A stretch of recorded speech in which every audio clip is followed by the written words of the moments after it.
Doom is a great game, go buy it. I grew up on the Halo series, making it my favorite shooter and first foray into not only the shooting genre, but arena shooters. Until this day, Halo 3 will always be one of my favorite games, holding some of my most memorable moments with my friends and family. After that, sure, I've had some fun with other shooting games like Call of Duty and Battlefield, but they started to lose their charm for me, and it wasn't until playing Doom 2016 where I started to feel that magic again from when I was a kid. That feeling of playing games from an era where having fun was the biggest factor and everything else was secondary. I never played the older Doom games, but I'm glad I played this one. So if you're like me and that trailer for the new Doom Eternal got your blood pumping and you're wondering if you should get Doom 2016 in preparation, yes, the answer is yes. And here's why. Besides the fact that it's $20. And also, if you enjoyed the video, don't forget to subscribe to my channel. So, Doom starts off with you breaking out of confinement, butt-ass naked, like the statue of David himself was on the table. Ready for Doom Guy and the player to receive your next order, Doom Guy breaks the screen because info dumps are for pussies. I just want to rip some demons in half. Doom Slayer, even though he doesn't talk, has so much personality in the way he interacts with the world. From breaking delicate objects because he doesn't have time for this mess, to ripping off body parts to use for bioscanners. Doom Guy could give two shits about any of this, and I love it. Like, just playing Doom invigorates me. It converts my blood into pure testosterone. If Doom Guy said doors were for betas, I would dive out of my window every time I need to go to the store. Yeah, I hear you saying. Stop sucking them off and tell us about the gameplay. Well, the gameplay.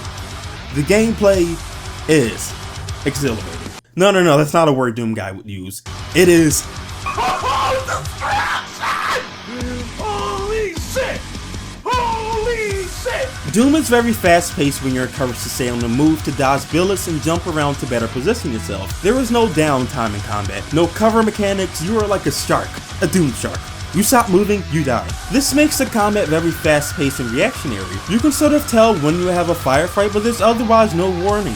You don't know who's going to spawn and how many or in what positions on the map. When I first played this game, I played on the second hardest difficulty because, of course, I'm a hardcore gamer. I mean, I did beat Dark Souls after all. And guess what? It was actually too easy for me. I found the medium difficulty too lax and eventually adapted to the high difficulty after about maybe half an hour. Okay, maybe I'm just flexing now. But before that, the difficulty made the combat even more fun. It kept me on my toes and meant that every fight was settled with just a few good or bad decisions. What I decided to do that second. Did I accidentally corner myself? Was I able to position myself in the horde to pick them off? Did I notice that demons spawning behind me because Jesus Christ? Oh my god, they just pop up whenever they feel like it? All of these had to be made in seconds of their spawning or I died, and I loved it. It really kept the tension in combat throughout the game.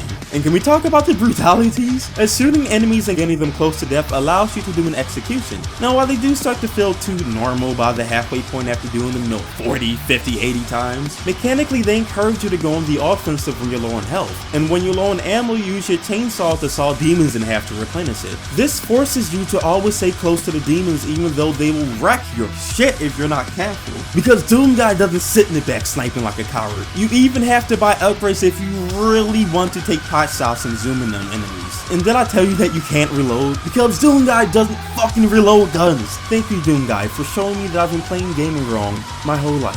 Badasses don't reload their guns. I love you so much, Doom Guy. I just want to. By having it so that you can't reload and have to pick up ammo from their area or enemies, it keeps the flow of combat constant because you never have to stop to reload. And if you do run out of ammo, you can quickly just switch guns, so problem solved. You have a ton of fun weapons to play with that add much needed variety to the combat and allows different approaches to combat, from shotguns to, pulse rifles or rocket launchers. The game also has ruins that let you augment your playstyle, like getting seal drops from execution and changes to the jetpack for more mobility. With the excellent level design, badass heavy music track, a track that is so metal that I'm sure Satan has bumped to this during blood rituals, Doom just screams fun. It's nothing but pure fun. The only complaint I have besides the execution starting to get repetitive is I feel like the game starts to drag on at the end. I know, too much content, what a horrible thing. With a solid multiplayer, I'm assuming because I haven't played it, collectibles and upgrades to go back for which add a ton of replayability, and a combat loop that's so fast-paced while constantly remaining tense and exciting, I love Doom 2016. And after beating this game and becoming the hairy beast you see before you, I have forsaken the weak human world to go hunt for food myself. Now I eat purely meat and get all of my substance from the adrenaline of fighting bears in the wilderness. This is my last message to the civilized world. Lost Trigger?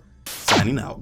Also, if you're wondering why I didn't play the multiplayer, it's because I honestly wasn't that interested in playing it, you know? That's honestly the only reason why. Because I just wanted to play a really good single player campaign. So if you enjoyed the video, I made a previous love letter to Nier Automata, my favorite PS4 game. And my next one will probably be on Persona 5. Maybe, I don't know, we'll see what happens. Don't forget to like the video, comment, and subscribe to my channel for more content, and maybe follow me on Twitter or my anime channel if you're into that kind of stuff. Peace.